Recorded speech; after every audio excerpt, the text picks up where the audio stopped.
Welcome back. We're going to continue on from where we left off. Earlier, we talked about the lean canvas, and we talked about the lean canvas as a measure of sense checking. Something that allows us to basically know in a single page and without devoting too much effort into the analysis in order to determine whether this makes sense, whether the preposition that is in front of us is an opportunity, or whether the person that is proposing this idea doesn't know enough about it for them to even be able to explain it. It's reasonable enough for us to look at that and go, okay, based on what I've seen, based on what you've told me, I think this is a worthwhile opportunity. However, before we start thinking about basically giving out the money and telling them, all right, here's my money, I'm all in, there are other analyses that we have to consider, things that will affect the viability of the project or the idea which they have actually just told us about. One of those is by looking at the external, we look at the environment.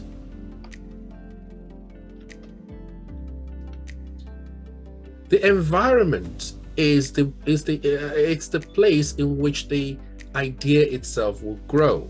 And when we're talking about the environment, we talk about external analysis. So if you think of this as the environment in which your idea will grow, think of this as the field, the soil. Now, your idea itself, that is the seed.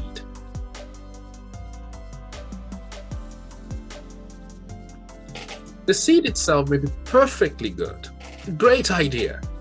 However, if the environment, the soil that you've got isn't a good enough soil, isn't a good place for the seed to germinate, the seed, regardless of how good it is, will still die. If you plant your seed on a concrete, or you throw your seed into a concrete, it's not going to germinate, it's not going to survive.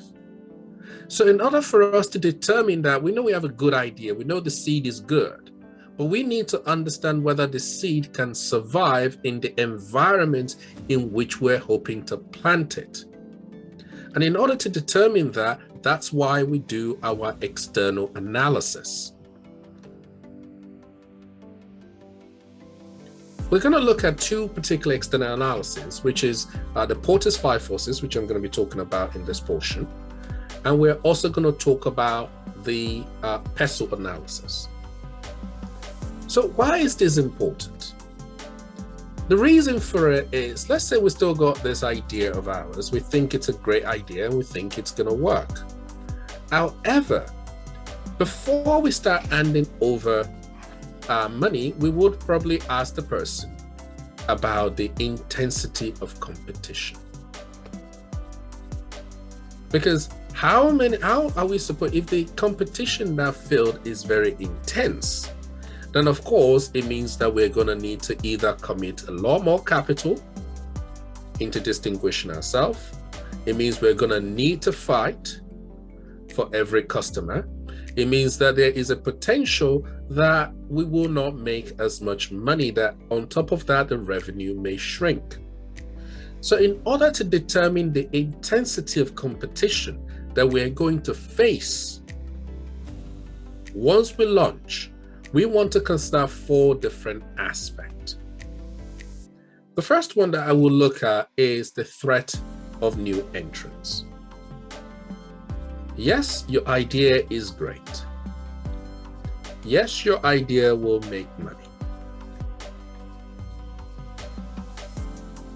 However, once other people see that you are making money, how easy is it for them to enter the market? Is there a barrier to entry?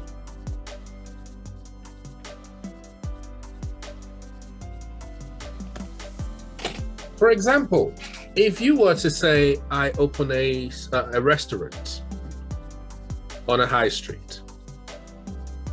And that restaurant is making a lot of money. I'm getting a lot of guests, a lot of customers. They're all coming in. They love what I'm doing. My chicken and chips is the best in town. What is to stop another person seeing the success of your restaurant thinking, well, there's room for two. I'm going to open my restaurant just right opposite yours. And I'm going to be selling the exact same thing. And for somebody else to say, well, there's room for three. And before you know it, you're not only the only one restaurant getting 100% of the customer, you are now three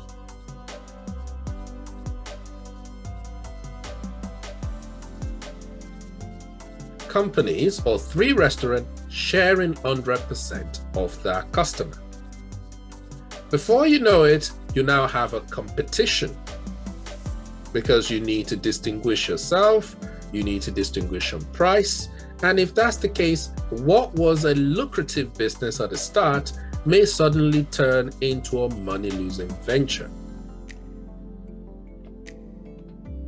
So essentially, at this point in time, you want to know whether there are any moat, anything that might stop people from being able to compete in this market with you.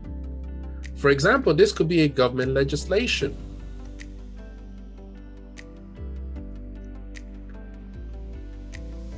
This might be finance. For example, you don't hear that every few days they're making a new car company come out of the woodwork because the cost involved in starting a car manufacturing company is huge. The cost involved in starting a new aircraft building company, manufacturing company is huge. You might consider whether or not you have some patent, which means that while they may try to get in, it's not really easy for them to enter that market. In a business whereby there are high threat of new entrants, that would obviously affect its long-term prospect.